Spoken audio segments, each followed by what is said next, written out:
Alright, time for another DraftPhysics.com, debatephysics.com, but the debate is in a completely uncivil and useless form so far. So, there's nothing reasonable or rational to respond to. So the Ian Gosling has made another oversold, bullshit titled video. Slam dunk debunk. No chance. And, again, he's got to debunk the idea that, the easy one is just to show somewhere where it takes 25 times the fuel to go 5 times faster. Show us that, and the argument's over. But that's never going to happen because it doesn't happen. And, again, there's lots of conflicting evidence. I can always go back to the Brozo billiard ball experiment and just say 19 to 11, 19 to 11, 19 to 11.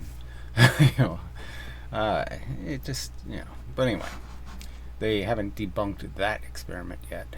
And again, he hid the clay experiment, and so he's going to pretend to debunk something. There's not going to be any debunk. It's an idiotic premise he has. He doesn't understand something so simple. I put it in as clear words as possible.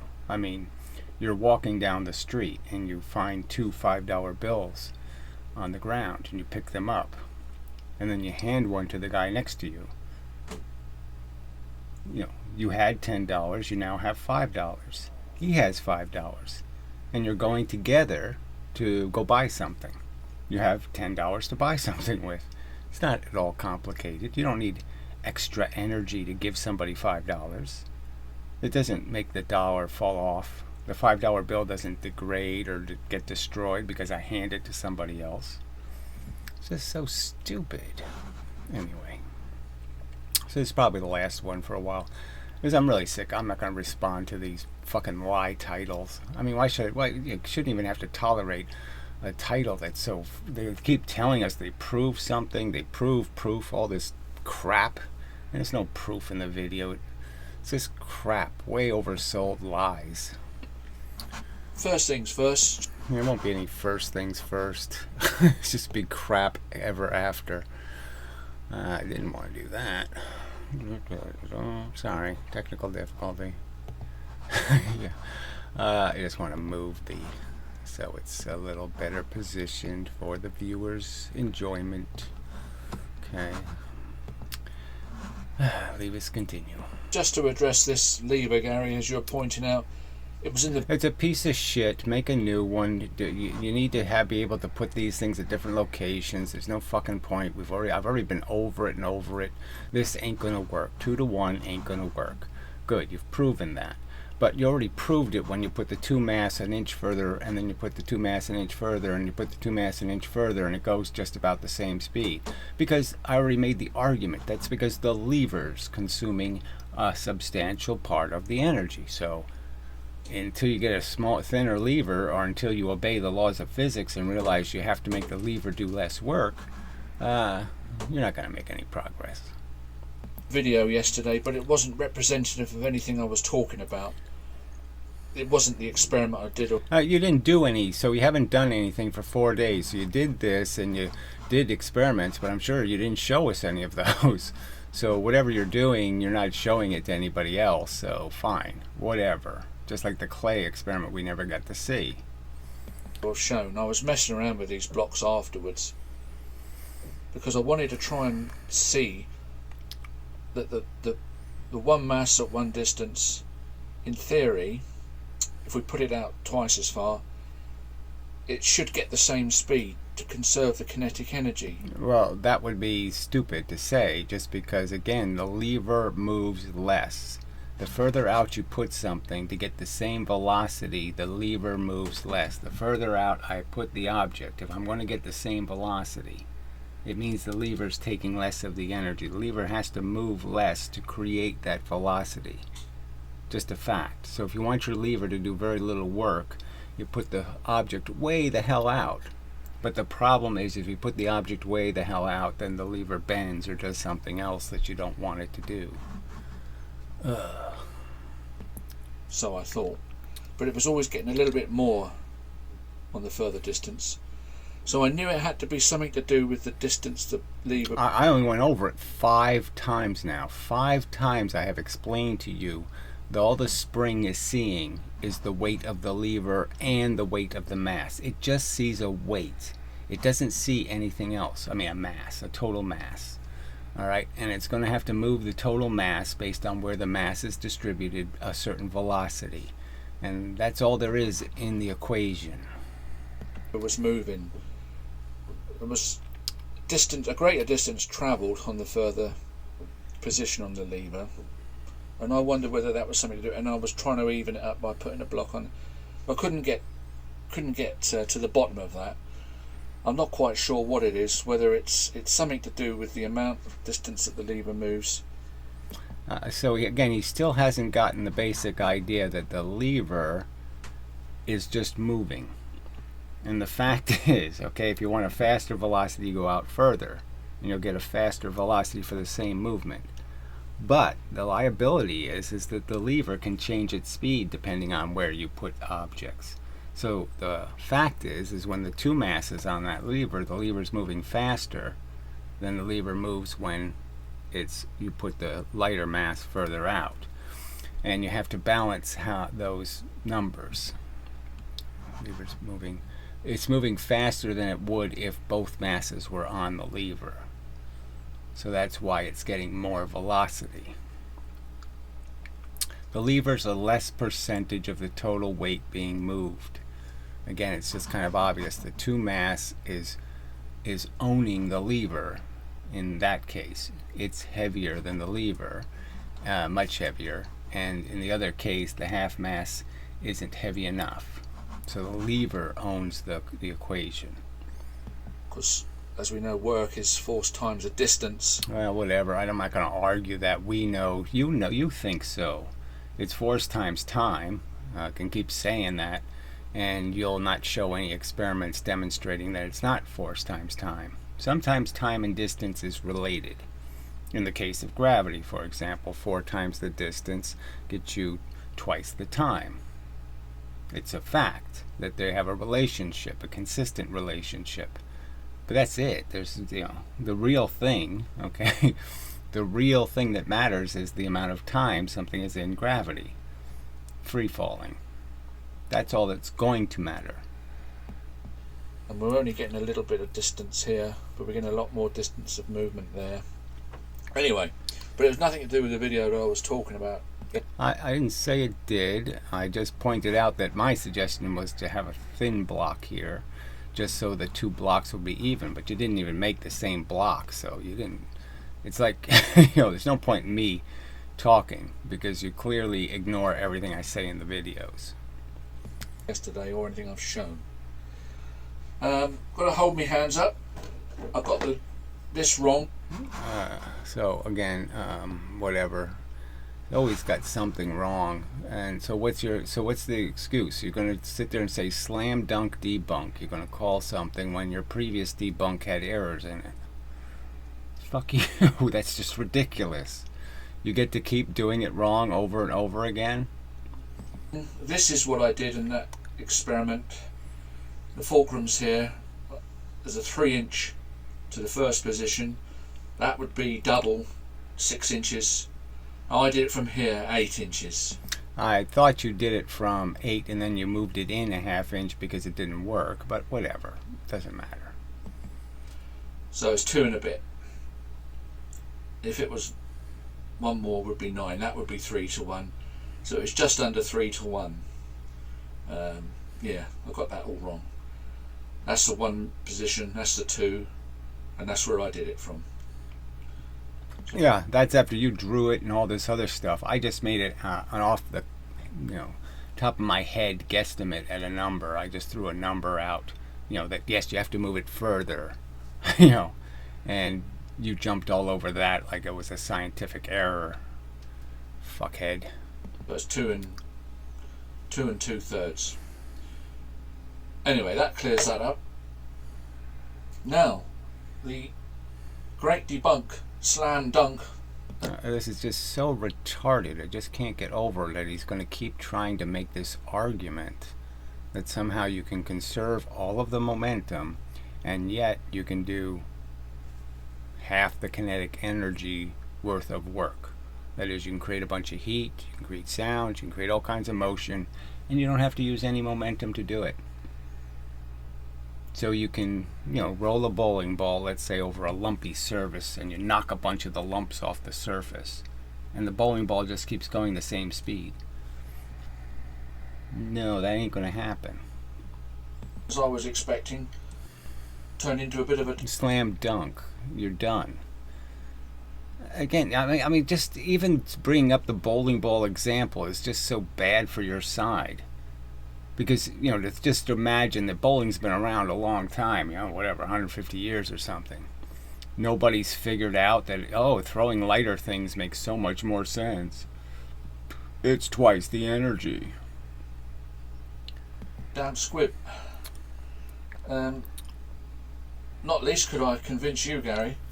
It seemed I failed to convince anybody else. Well, I think it's a stupid argument. So yeah, it should fail to convince somebody because it's just this plain stupid argument that if I give somebody $5, there's a tax and they only get $2.50 because somehow it takes extra amount to give money. You can't give somebody your energy without you losing some portion of the energy for some reason. Now, it is a physical fact that in reality, doing these exchanges, nature does make it complicated because there's a difference between hitting and pushing. There's, all kinds of things that happen when you force energy into something at a rate faster than it can absorb it. You can bend things and distort things and make things go crooked, and all kinds of things can happen that'll absorb part of the energy. So yeah, nature doesn't provide some perfectly efficient way to do it.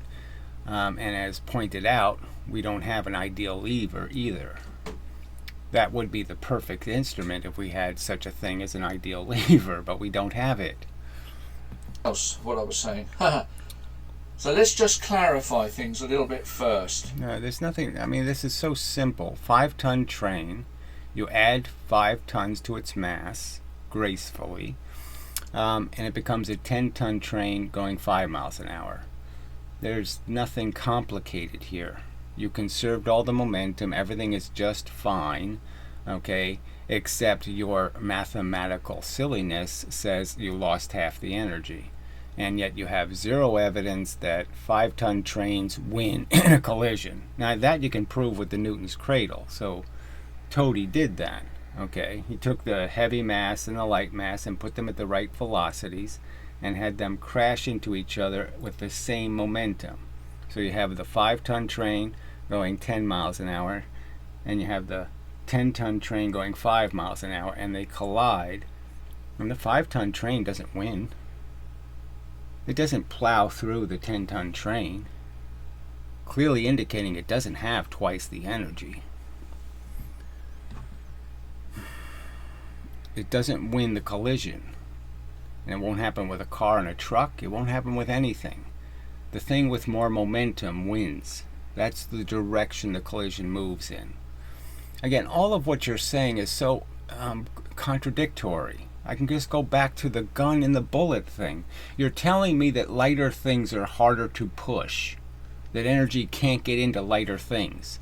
And yet you're telling me that we know as a fact that a gun sits there with this little consistent explosion happening, and somehow the gun only gets 2 joules of the explosion, and somehow the bullet gets 2,000 joules of the explosion. Somehow the bullet is so much easier to push than the gun.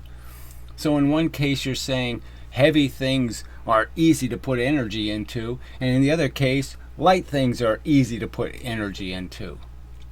You can't see the obvious contradiction, and you're going to make these I debunk something video? You've challenged this argument somewhere? You've explained that paradox?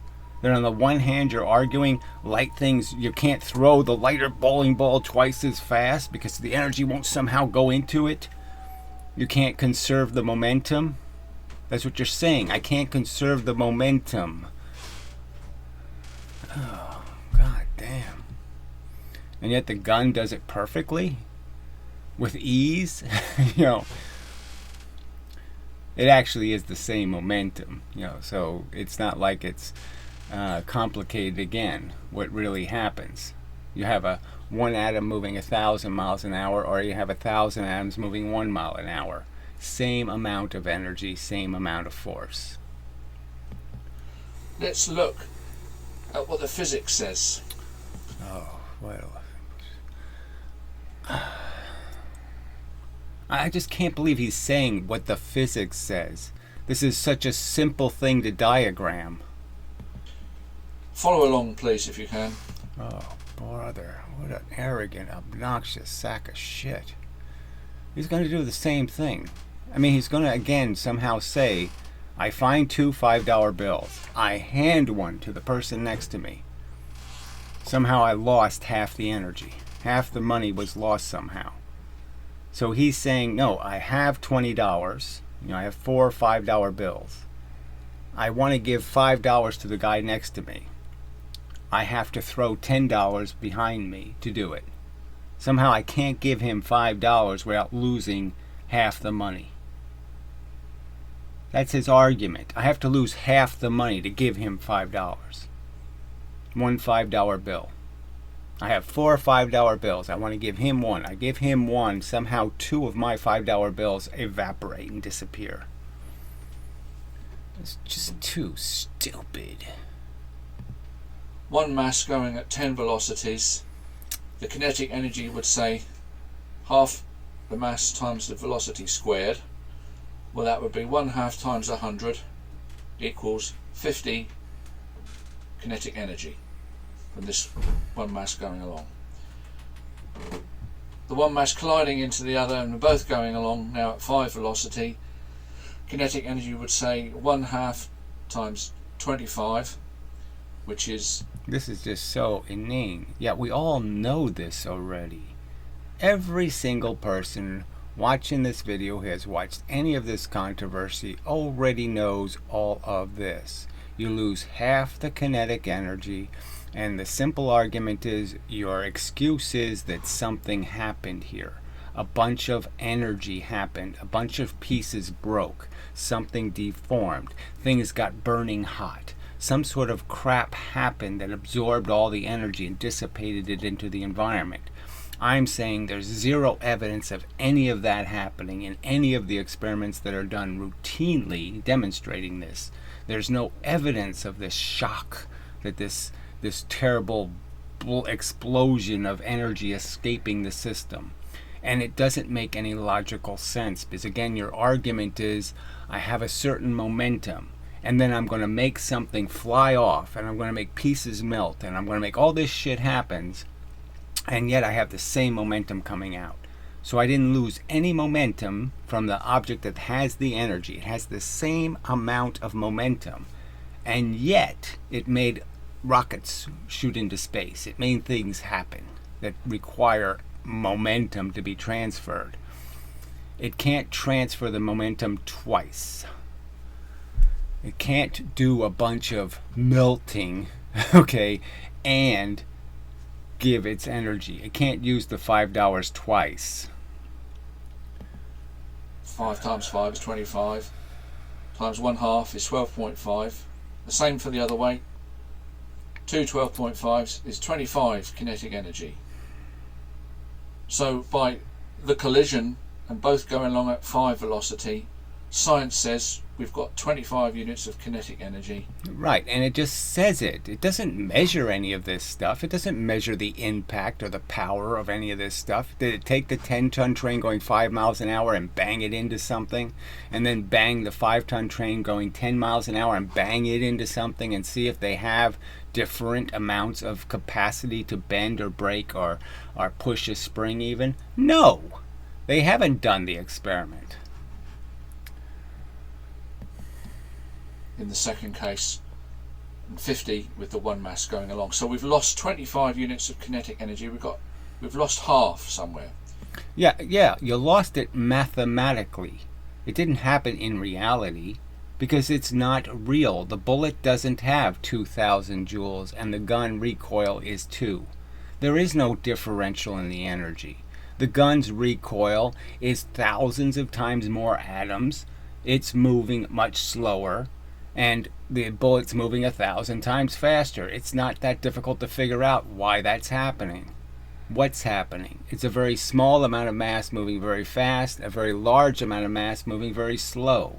That is the same capacity to produce movement in the universe. The two things can produce the same amount of change in the environment. Now, obviously, because the bullet is moving faster, it can do damage to things that are vulnerable to the differential in acceleration. That is, they can't be accelerated quickly. But that's it. It does. They impact something differently, but there's not more energy. There's not more actual heat stored in the object. Oh, shit. Right? And that's what you're asking, is where's that half the energy? Where's half the energy gone? Yes. And we're not talking about losing any energy in this collision. We're going to make it a perfect collision. No friction, no heat, no vibration, nothing. And yet there is still half the kinetic energy left. Yes, you could never perfect the interaction. You could never fix it with any kind of experimental device, because your math says so, not because physical reality says so. So there's no way you could combine the two objects in any more graceful way. The only thing you can do is do it less gracefully. You can turn this number into 24, or you could turn this number into 15, or you could turn this number into 10. You could lose 90% of it, but you always have to lose at least 1/2 of it, because your math says so, not because anything in reality says so. I take it, I'm sure this is what science says. This is, you know... Yes, just like it says it takes 25 times the fuel to go 5 times faster. 5 times the velocity. It says it. It doesn't prove it. It doesn't demonstrate it. It doesn't in any way validate it with anything called reasonable or qualifiable evidence. It's just a crappy fable. The facts. This is the case that science says. I hope everybody agrees with that. Yeah, and again, the case I have pointed out that Leibniz was wrong in his axiom. Okay, it doesn't take the same energy to lift 4 pounds 1 foot as it takes to lift 1 pound 4 feet. He's wrong. Okay, it's twice the velocity, not 4 times the velocity. It's twice the time. It's not 4 times the time. It's twice the weight. It's not 4 times the weight. So again, it's just wrong. And then the Chardonnay fake and phony denting clay experiments. I've explained that. You just don't take any account for all of the evidence that exists surrounding all of these experiments. If not, let me know. But I think that's what it is. Now, this is the second scenario. First scenario is we use kinetic energy to see what happens when these two masses come. Oh, it's just, this is so pathetic. Again, what the fuck? We know the difference, so we know the momentum numbers are going to be exactly the opposite. Momentum is going to be perfectly conserved. You don't need to explain that to anybody here. Gliding along. We've lost half the kinetic energy. Fuck. Gary's momentums. The one mass going at 10v, mass times velocity, 1 times 10 is 10 units of energy. Forget the joules, I wasn't bothered about that. It was just something to call the energy. Call it momentums or energy, 10 units of energy. 10 momentums, 10 units of energy. Colliding, both going along at 5. That is now 2 times 5 equals 10 units of energy. Exactly the same. The one going along on its own, 10 units of energy. By colliding into the second and going along, we've lost no energy there. There's 10 units of energy. In the kinetic energy, I think we've lost half the energy. I just can't. I gotta take a pause. Too silly. Alright, let's see where he's going with this crap. Can't go anywhere. There's nowhere to go. It's completely nonsensical. You conserve 100% of the momentum, and yet you're claiming you did half the energy's worth of work somewhere and lost it. You worked on the environment. You heated things. You did things. And you didn't use any momentum to do it. It's nonsensical nonsense. Right, that's the conundrum. That's what we're talking about. Which one is right? That's the clear point. One of them has to be right. Leibniz did not agree that momentum was a thing. He said it's not conserved. It's not a real measure of energy. He didn't believe that they were both good theories. Okay. And clearly the Newtonians did not argue that one can still have value somewhere, that somehow it means something, that it's real. No, they're saying one thing is real, one thing is false. This is a stupid duality. You cannot have an energy duality. The energy either is, the thing conserved in the environment, either is the mv squared, that is, there's somehow real extra energy in lighter things going faster, or there isn't. But there is not both. Which one is right? They can't both be right.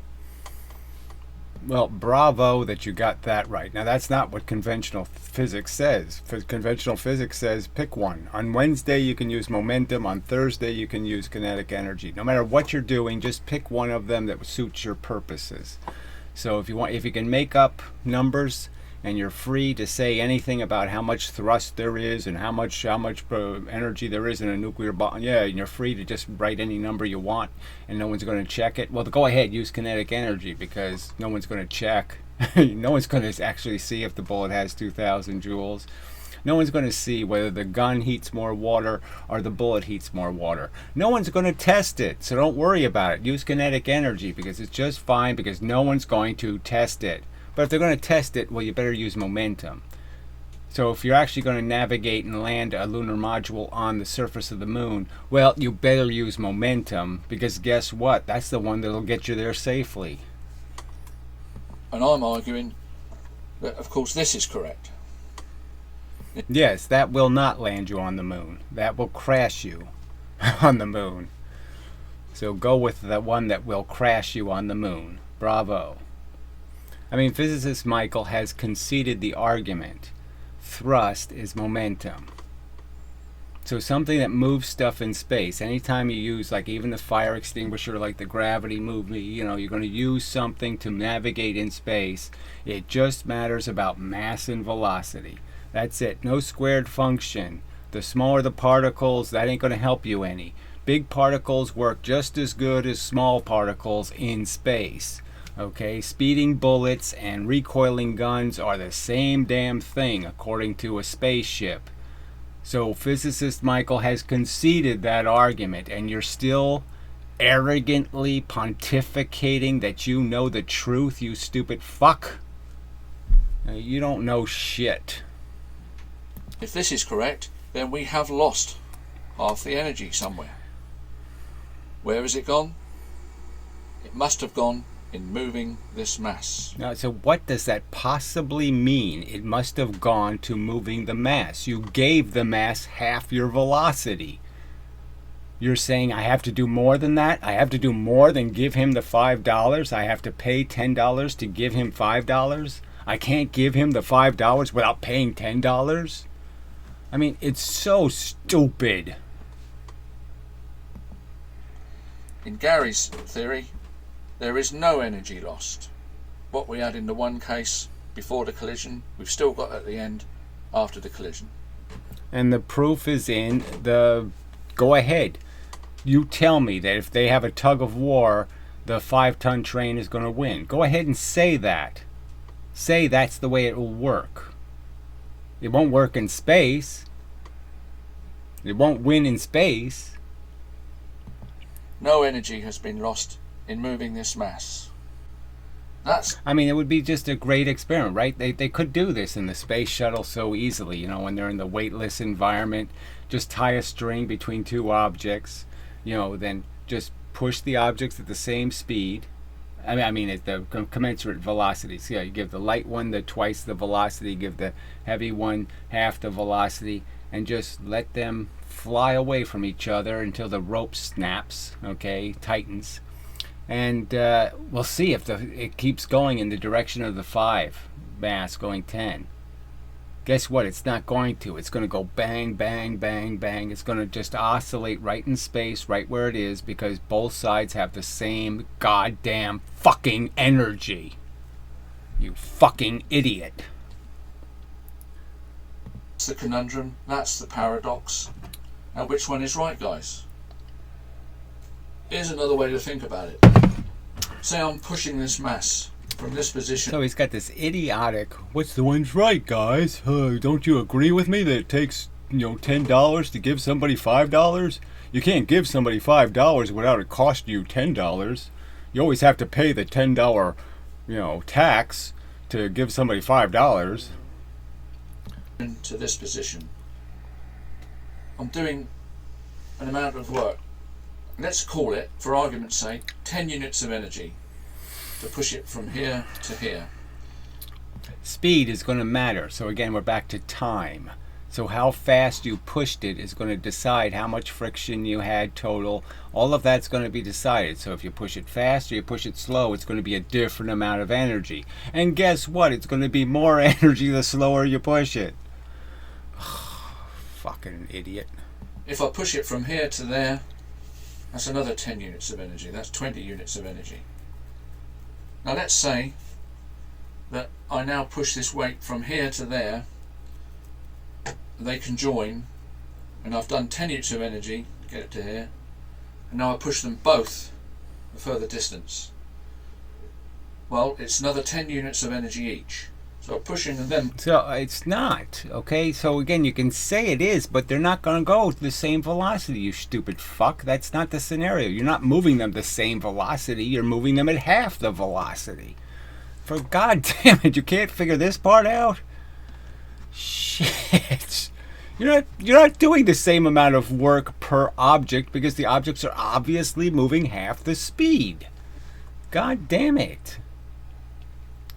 Both along. That's 20 units of energy, plus the first movement, which was 10. So 30 units of energy altogether to end up in this position. 30 units of energy. So too stupid, right? I mean, just too stupid. Let's just ignore what actually happens. The two items do not collide with each other and then continue on at the same velocity. They continue on at 1/2 the velocity. Therefore, we'll do 1/2 the amount of work, okay, per unit of time. Energy. Now, let's say, for argument's sake, that we're in space. There's no friction. There's nothing. And I can impart the 10 units of energy as an impulse. Bang.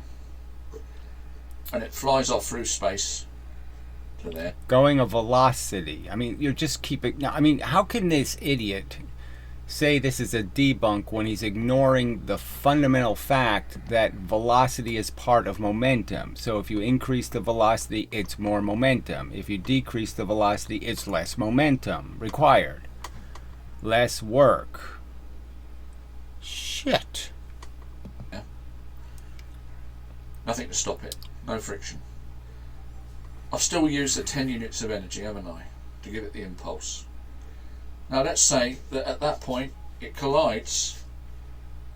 Boom, 10 units of energy. It collides onto this one, and they both go off at the half velocity. There you go, the half velocity. Right, so you reduce the velocity by a half. So how the fuck don't you understand that it's going to do less work because it's moving a slower velocity? To the second position. And they've got the same energy now. They've still got the 10 units of energy. Yeah, each one has half of the original total. Each one has half of the original total energy. Each one has half energy, according to Gary's momentums theory, haven't they? They've not lost anything. So what we're saying is if we can engineer that situation on Earth, forget it was in space, a friction-free environment, what Gary is saying is that this mass can be moved for no cost of energy.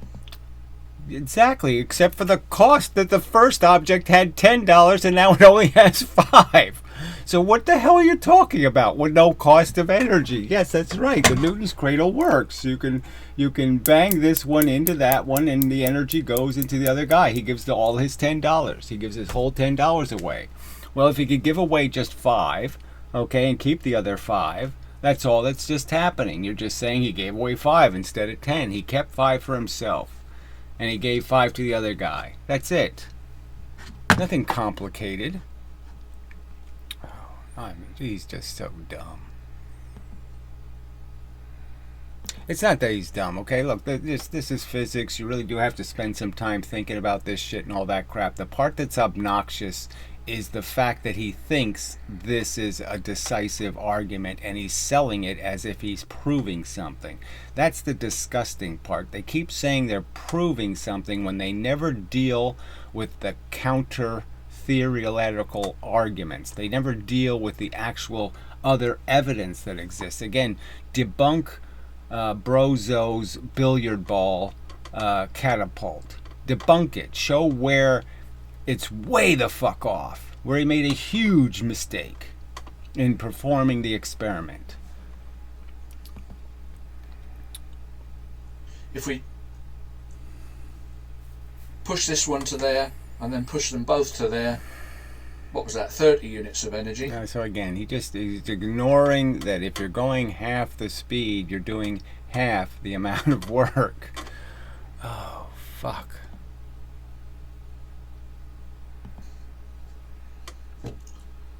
But if I use an impulse and it flies and collides and then they both end up there, I've only used 10 units of energy. Think of it this way. I mean, just how can he be talking this way? He doesn't understand that if a bullet's going at 10,000 miles an hour, it has more energy than the same bullet going 5,000 miles an hour. That the bullet itself would have lost energy. But if I have 2 bullets going 5,000 miles an hour, that's 2 bullets. That's twice the mass going that speed. He thinks there's a loss of energy somehow. If I push this one the whole distance, that's 20 units of energy. If I push them both this distance, that's 40 units of energy. I mean, what lunatic gave this thing a thumbs up? Oh, God, this is so stupid. No, it isn't, okay? You have to account for the velocity. The velocity matters. mv.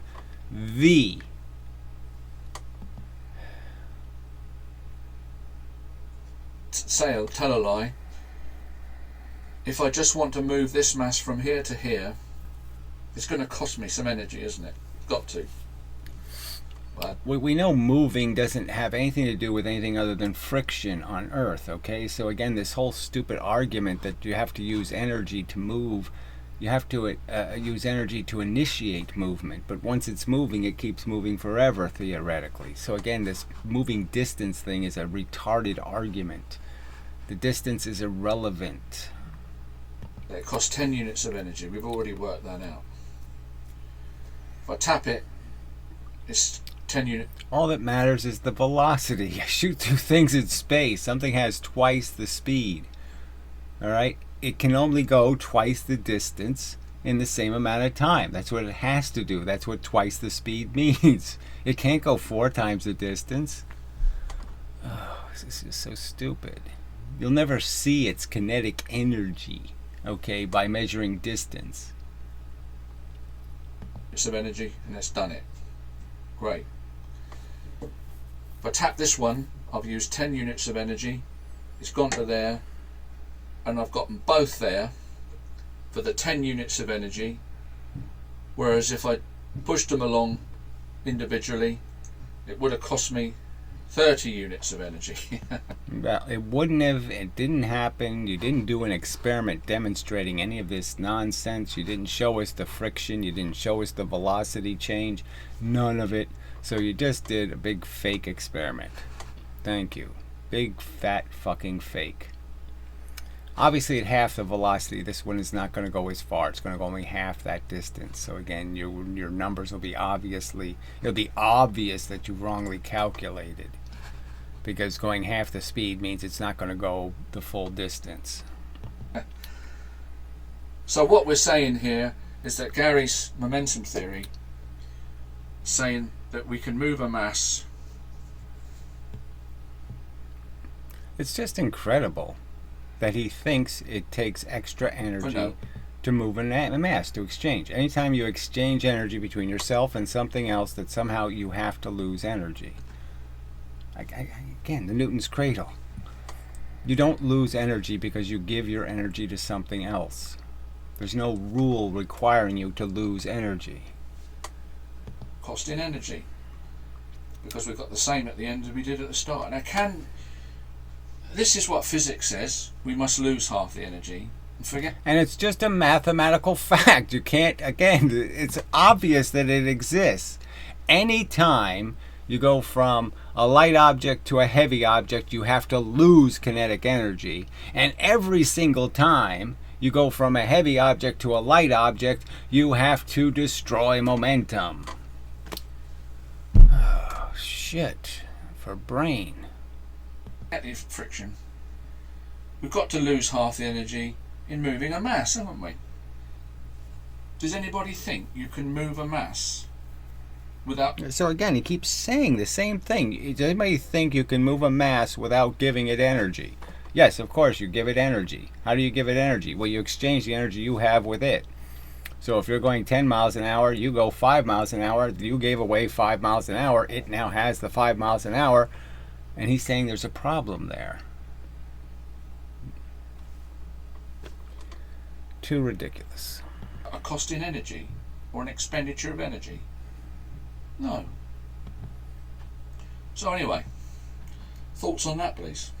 Yeah, why don't you do these videos in private, and then, like unlisted, and then you can give the video to Mindless Marbles or somebody like that, and they could look it over and they could tell you, oh, shut up, Ian, that argument can go to work.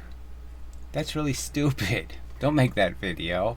And certainly don't call it a slam dunk debunk, because it doesn't debunk anything except the notion that you know what the fuck you're talking about. Just so stupid. So what I'm seeing here is, despite having a frictionless environment, you're still losing some energy to gravitational effects, whatever that is, and overcoming inertia. Yeah, take away all that. Do it in space. It doesn't matter where you do the experiment. You have to lose half the kinetic energy. Again, your math says so. It's a law of your math. The formula says that's what has to happen. You have to lose at least half the energy. You have no choice. There is no idealization that saves it. You can't save the kinetic energy. Even if I make an ideal lever, I make an ideal anything, you can't save it. You can't stop it from being lost, because it isn't lost through anything real. It's lost through a mathematical contrivance. Oh, shit. Edit. Inertia as the second disk doesn't want to change its current motion for free. If I give it $5, it has the $5. There's no tax. I can freely give anything on earth right now. I could walk up to anybody and give them $5, and there's no tax man that shows up and says, oh no, you can't give him $5. You have to pay $10 to give him $5. It needs a push to change its current motion. So again, this is just, and that's exactly what it did. It pushed it with half its velocity. It lost half its velocity. It pushed it with it. Oh, it's why when you're driving a car and come to a sudden stop, your physical body still wants to continue moving. So what does that have to do with it? That's energy your body already has. You have to give it to something. So until you hit the airbag or your steering wheel, you're going to keep the energy until you hit something, and then you give the energy to it. But nothing's going to tell you you can't give the energy to the glass on the windshield and make the glass fly out into space. Of course you can. That's inertia, and the stubbornness for an object to keep its current trajectory unless directly linked with something else, I guess. So that explains why in one case of experiments you're proving that it's easier to move heavy things. So springs push heavy things with a lot of energy and they push light things with almost no energy.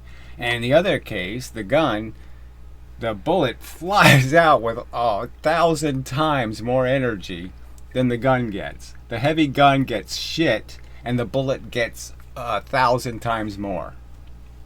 Literally 1,000 times more kinetic energy in the bullet. 1,000 times more. I mean, I just can't continue. I don't even get this response he has. Yes, half. There's a question here somewhere. Yes, half. I don't know. Too silly. All right. So I guess I will title this video something like people suck at reality. Yeah. Versus the people who suck. No. Versus people who suck at reality. But I should just say it as an emphatic statement. I mean, it's just clear.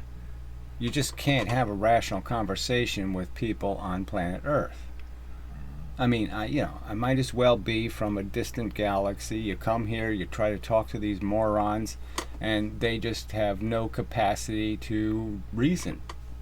They don't care about the logic. The logic says you have a huge problem. There's no logic to saying the bullet gets most of the energy, 1,000 times more energy, and then argue, no, the wrecking ball does. The heavy thing absorbs energy really well. The light things don't absorb it well at all. I mean, it's just too stupid. All right. That's it. But yes, I'm not falling for these titles anymore. There was no debunk anywhere visible in this video. Nothing coming even close to a reasonable counter argument. Your obligation is to show something getting hot, or to show something where the energy has been dissipated and you did it without using any momentum. So show us the leaking energy that doesn't absorb momentum. Show us the bowling ball crashing through the pins and not using any momentum to do it. Not slowing down at all. Oh, fuck.